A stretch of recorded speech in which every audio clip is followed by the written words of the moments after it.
After having the best offseason of any NBA team this year, which included the acquisition of Kevin Durant, GM Rafael Stone has received an honorable distinction from CBS Sports. What that distinction is, and as well as all the analysis of the way he's constructed these contracts, all the work he has put in this offseason, we're going to give it to you right here on Rockets Digest. Hello, everybody. I'm your host, Donovan Ricondo, and we appreciate you joining us. And it's a very interesting story today of exactly how GM Rafael Stone was able to pull all this off, pull off the best offseason in the NBA this year. And as always, if you have not yet hit that subscribe button and you want to stay up to date on Rockets content such as this, go ahead and do yourself a favor and hit that subscribe button below. We're trying to get to 5,000 subscribers by the end of the week. And so to help us reach our goal, go ahead, hit that button below.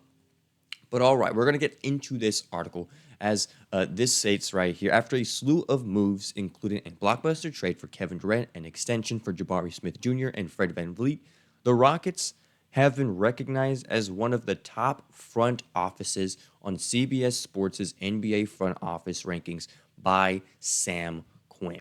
CBS Sports put out a list in February doing exactly this, and the Rockets were ranked number 9 on that list. The top 10 front office, which is honestly really, really good considering all the NBA teams that are out there right now. But after Rafael Stone was able to do all these moves, which included a Kevin Durant trade, which included acquiring a Dorian Finney-Smith, signing Clint Capella, re-signing Steven Adams, Fred VanVleet, and we'll talk a little bit more about that Fred VanVleet contract and how huge that was in constructing this roster. After all of that, Houston jumped all the way to number 4 in the NBA.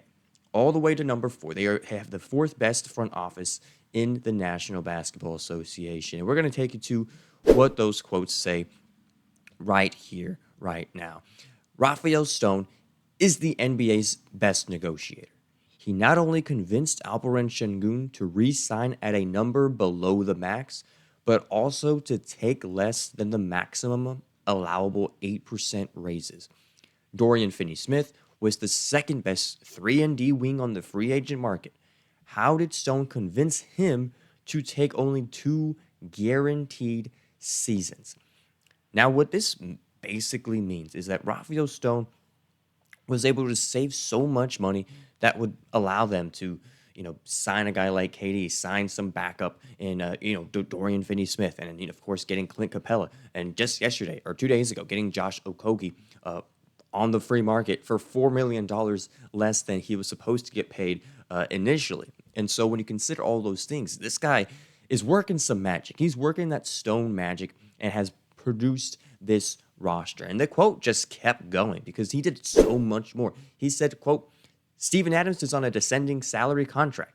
Jabari Smith's extension includes an immediate descent, meaning his salary doesn't actually increase until the 4th season of the deal. Clint Capella passed up chances to start so he could be Houston's 3rd center at only slightly above taxpayer mid-level money. All it took for him to convince Fred VanVleet to give up $20 million this season was a player option for next season. This is contract sorcery. And he is not wrong.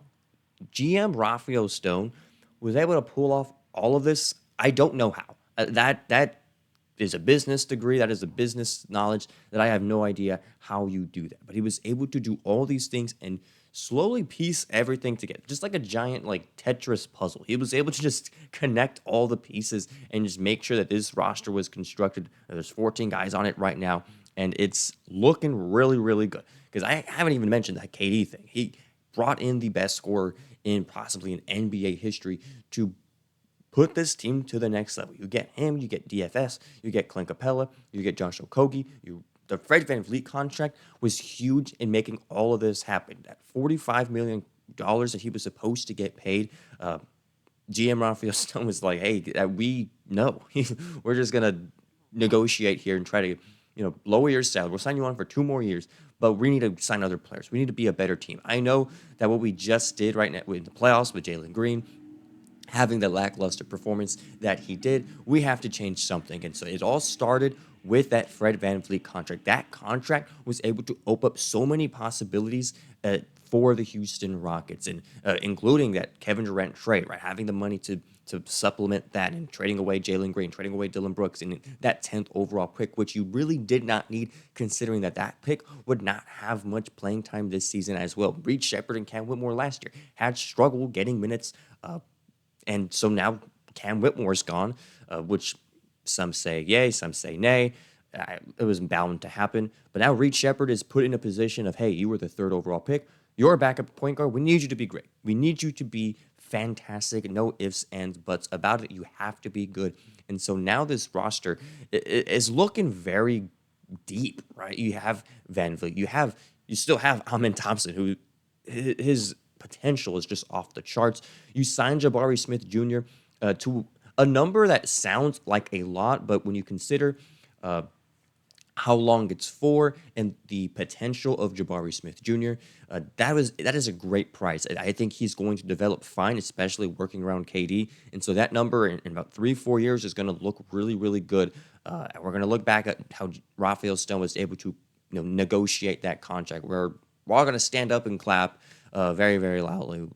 We'll meet up to do that. But this is the roster, and I am very, very excited to see it. Steven Adams as well.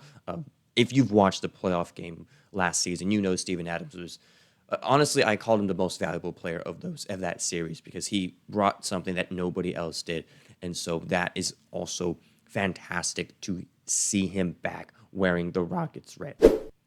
Now there was one little tidbit about this that's Rafael Stone could do with this what we have here and then what kind of schemes we could run. Sam Quinn went on saying, quote, "Stone isn't just a brilliant accountant, though. He's built an almost impossibly deep and versatile team. The Rockets barely even used number 3 overall pick Reed Shepherd last year. They doubled down on their 2 big lineups by adding Capella to Şengün and Adams, but with Smith and Durant, they can just as easily play 5 out. No big lineups if the matchup demands it." And so you can go both ways with how this roster is constructed, right? You can go full big lineup, which Ime Udoka loves. Obviously, they're not going to run that to the ground, right? They're going to use that in key frames of the game, how they did last season with Adams and Şengün. But now you have the option to do that with Clint Capella. And so you have that trifecta of bigs that can do that for you if Warren's hurt or if Warren's slacking or whatever it is. But at the same time, you can go small, and you have Kevin Durant out there on the court. You have Amen Thompson out there on the court. You can do so many things with this roster, and it can go both ways. It's giving this roster more versatility and flexibility when it comes to games based on whoever it is, their opponent, right? If a team runs small, it might be smart to run small with them and have the roster to do that. If a team's like the Denver Nuggets, who have Jokic and who have some quality bigs, they just got Zubac, I believe, and so when if they run a double big, hey, we can right back at you, right? We have Şengün and Adams. That's, by the way, 2v2 big matchup. That is something that's going to be very exciting. We'll probably see them in the playoffs at some point, so expect that matchup to be money-making, right? And so you can do multiple things with this roster and how it is constructed. So I commend Rafael Stone for being steps ahead, for really being steps ahead, starting off with that VanVleet contract, knowing that you cannot pay him $20 more million than how you feel he's worth, because you have to find other areas to make this roster better. Now, there was only the one critique from Sam Quinn when it comes to all of this roster construction, and it's a very valid critique. I don't necessarily think it'll be the downfall of this team, but he said this. He said they don't have their own Shai Gilgeous-Alexander yet. They may never develop a homegrown MVP candidate, but otherwise they've mimicked the strategy executed by Oklahoma City better than any team in the NBA, and now figure to challenge the Thunder for years to come. And that seems to be the bar in the Western Conference right now, is the Oklahoma City Thunder. And Shai Gilgeous-Alexander and Jalen Williams, Chet Holmgren, all those guys, they are the bar right now. Every team is chasing after them. And Houston has done a great job in putting together a team that can go one-on-one with that Oklahoma City team, and it can be a contest, right? The only team that really gave them a contest in those playoffs were the Pacers and the Nuggets, 2 very, very good teams. The Pacers will probably struggle next season considering all of the injuries, but the Denver Nuggets, another great NBA team in the Western Conference that we are going to have to look out for. And so, yeah, we don't have maybe that homegrown guy. I think Şengün can get there for sure. I think he can definitely be in that position in 3-4 years. So not putting that off the table, but it's not like it's not similar of having like your main guy be like that guard, right? Like Shea or whatever it may be, right? But at the same time, you still have KD. Like you still have the best scorer in NBA history for the next 2-3 years. And so when you consider that, you consider what this team looks like. It's got me very excited. It's got Rockets fan very excited. And the GM Rafael Stone definitely deserves his flowers, deserves his props for what he was able to do for all of us throughout the entire offseason. Now, come October, you're going to have, all the NBA season starting. And so we're going to see what it all looks like. But as of right now, the signing of Josh Okogie, just adding more depth to this roster.